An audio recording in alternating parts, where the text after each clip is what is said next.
How to cancel your loan application sa Pag-ibig online.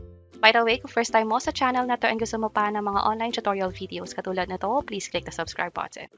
Ito yung multipurpose loan ko kung saan meron ako opportunity na i-cancel ito. Halimbawa, nagbago yung isip ko o merong mga maling information ako na provide doon. Halimbawa, yung sa bank, hindi na ito active or ayaw ko dito matransfer yung perang hiniram ko sa Pag-ibig. Pwede ko naman baguhin or pwede ko na lang i-cancel ito kasi walang option na i-edit nga pala. So, pag kinancel natin tong loan, proceed lang ako sa yes and magka-cancel na to. By the way, pakita ko lang very quick kung paano nakapunta dito kapag nag-login kayo sa Pag-ibig virtual account ninyo. Katulad nito, login lang ako. Merong 3 lines dito. Sakaling hindi nyo nakikita yung menu sa gilid, click nyo lang to, magpapakita na yung mga option dito. Punta lang sa multipurpose loan and then click apply. At dito makikita yung in-apply nyo loan nga online. Click ko tong cancel and then cancel na natin. Click ko yung proceed at multipurpose loan application has been canceled. Click ko lang yung okay at andito na yung option na canceled by applicant. Kung sakaling gusto natin mag-apply ng panibago kasi nga nagkamali lang naman tayo nung una. Halimbawa gusto ko na tong taasan.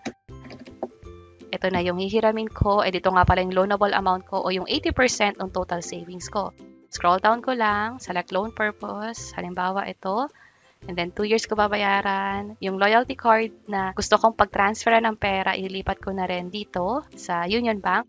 By the way, meron kami ginawang hiwalay na tutorial video kung paano nga ba mag-apply o makakuha ng Loyalty Card Plus. Same day lang nakuha na namin ito. Mabilis lang and hindi naman nagkaroon ng issue. Pwedeng AUB or Union Bank yung card na makuha ninyo. Bali, ang Loyalty Card Plus nga pala ay valid ID na and also bank account pa or ATM card na rin. So, proceed lang ako dito. Click ko tong click here and then click na natin yung submit para makapag-loan tayo.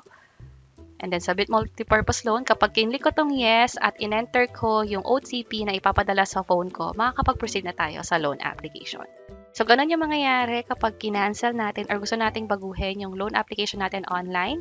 Pwede naman. And then from here, hintayin nyo na lang na ma-approve yung application ninyo at matransfer yung inutang nyo sa Pag-ibig doon sa Pag-ibig loyalty card or sa bank account ninyo. Sana nakatulong tong video na to. Kung oo, pakiclick ang like button at para sa iba't ibang mga tutorial videos, pwede nyo i-check itong mga nasa baba. Sana makatulong and see you sa mga next videos. Bye-bye!